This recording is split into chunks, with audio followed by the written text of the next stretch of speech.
Okay, we're going to continue on in our Father's Word today. We're in Ezekiel 40.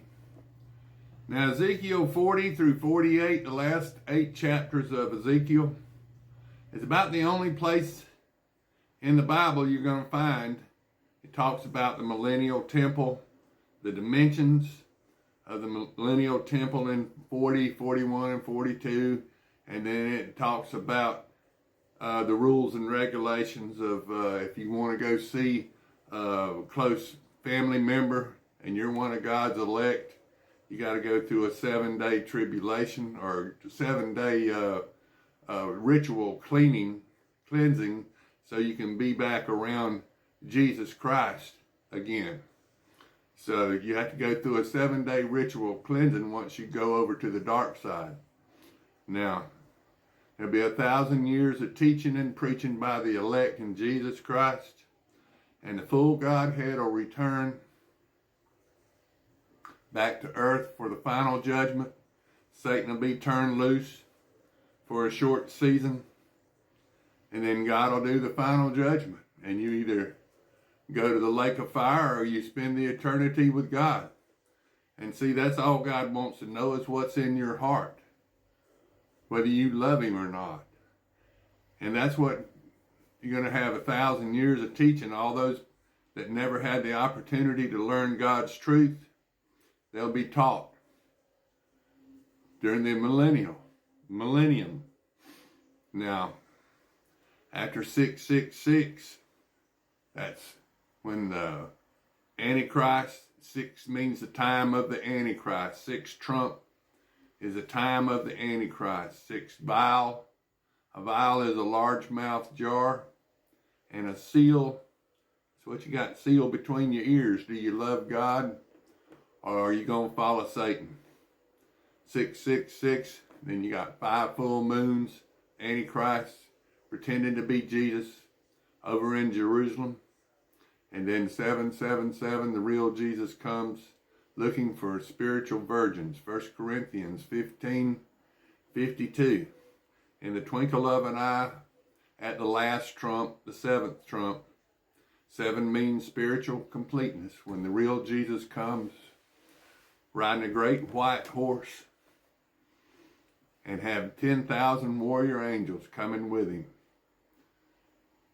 And it's going to be, all will be changed from the flesh into incorruptible, which means spiritual beings. We'll all be changed back into spiritual beings. See, the first earth age, we were all spiritual beings, perfect eyesight, perfect hearing, same amount of knowledge, each person. We're all the same in God's eyes. And then on the 6th day after the Katabole, God created flesh man from the clay of the earth, which has the DNA in it from all those different animals that were created by God in the flesh. These animals had DNA, and God used that DNA from these animals over the 5 million or 5 billion years of evolution. And God used, you got Neanderthal man, you got Duodenum man, they're all in our DNA. A percentage, a small percentage, and that's how God created flesh man. And then we'll all be changed back into spiritual beings. That's the circle of life. Saul, Saul, why are you kicking the prick, Saul? You're trying to mess the circle of life up, Saul. And Jesus slapped old Saul off the horse on the road to Damascus and blinded old Saul. Got Saul's attention too, didn't it? But we're going to carry on here. This is Ezekiel 40, verse 3. And this is going to talk about the dimensions and what the millennial temple is going to look like. And he brought me thither. And behold, there was a man whose appearance was like the appearance of brass, with a line of flax in his hand, and a measuring reed. And he stood in the gate. And the man said unto me, Son of man, behold thine eyes, and hear with thine ears, and set thine heart upon all that I shall show you. For to the intent that I might show them unto thee art thou brought hither. Declare all that thou seest to the house of Israel. And behold, a wall on the outside of the house round about, and in the man's hand a measuring reed of 6 cubits long by 1.5 cubits breadth. So he measured the breadth of the building, 1 reed, and the height 1 reed. Then came he into the gate which looked toward the east, and went up to the stairs thereout, and measured the threshold of the gate, which was 1 reed broad, and the other threshold of the gate, which was 1 reed broad. And every little chamber was 1 reed long, 1 reed broad, and between the little chambers were 5 cubits. And the threshold of the gate by the porch of the gate within was 1 reed. He measured also the porch of the gate within 1 reed. Then measured he the porch of the gate 8 cubits. Now the cubit was the distance from the elbow of the king of Israel to the tip of his finger, somewhere between 20 and 24 inches. Then measured he the porch gate 8 cubits. So it's a little less than 2 feet. And the posts thereof 2 cubits. And the porch of the gate was an inward. And the little chambers of the gate eastward were 3 on this side and 3 on that side. They 3 were of 1 measure. And the post had 1 measure on this side and on that side. And he measured the breadth of the entry of the gate 10 cubits, and the length of the gate 13 cubits. The space also before the little chambers was 1 cubit on this side, and the space was 1 cubit on that side. And the little chambers were 6 cubits on this side, and 6 cubits on that side. And he measured then the gate from the roof of 1 little chamber to the roof of another. And the breadth was 25 cubits, door against door.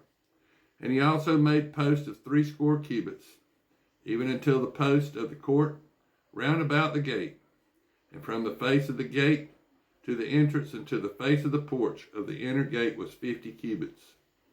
And there were narrow windows to the little chambers, and to their posts within the gate round about, and likewise to the arches. And windows were round about inward, and upon each post were palm trees. Then brought he me into the outward court, and lo, there were chambers, and a pavement made for the court round about. 30 chambers were upon the pavement, and the pavement by the side of the gates. Over against the length of the gates was the lower pavement. Then he measured the breadth from the forefront of the lower gate to the forefront of the inner court without 100 cubits, eastward and northward. And the gate of the outward court that looked toward the north, he measured the length thereof and the breadth thereof. And the little chambers thereof were 3 on this side and 3 on that side. And the posts thereof and the arches thereof were after the measure of the first gate. The length thereof was 50 cubits, and the breadth 20 cubits. And their windows and their arches and their palm trees were after the measurement of the gate that looketh toward the east. And they went up into it by 7 steps, and the arches thereof were before them. 7 means spiritual completeness. And the gate of the inner court was over against the gate toward the north, and toward the east. And he measured from gate to gate 100 cubits. After that he brought me toward the south, and behold, a gate toward the south. And he measured the posts thereof, and the arches thereof according to these measures. And there were windows in it, and in the arches thereof round about, like those windows. The length was 50 cubits, and the breadth 25 cubits. And there were 7 steps to go up to and the arches thereof were before them. And it had palm trees, one on this side and another on that side, upon the posts.